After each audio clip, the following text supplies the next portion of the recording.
Ռուբեն Վարդանյանին Ադրբեջանում խոշտանգում են, ինչ է արել այս առումով մեր արտաքին հետախուզությունը հասկանա, ինչ է կատարվում նրա շուրջ։ Եվ առհասարակ մյուս գերիների Շնորհակալություն հարցերի համար։ Ասում հոգեներգործություն է եղել։ Ինչ հոգեներգործության մասին։ Խնդրեմ մի քիչ հայ կպահեք, չխանգարենք իրար։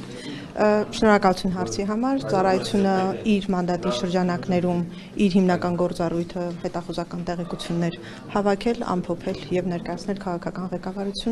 ղեկավարությանը եւ ձեր կողմից բարձրացված հումանիտար հարցի գերիների հետ կապված հարցերը նույնպես եղել են մեր աշխատանքի թիրախում։ Հաջորդ քաղաքական իշխանությանը ներկայացրել եք, բայց հանրությունը ձեր կոռեկտը հետախուզության ձեր հարցը հետախուզության ծառայությանը մանրամասնելու վերաբերյալ համարում եմ ոչ կոռեկտ։ Հաջորդ հարցը։ Ինչի՞։ Ինչն է։ Հաջորդ հարցը։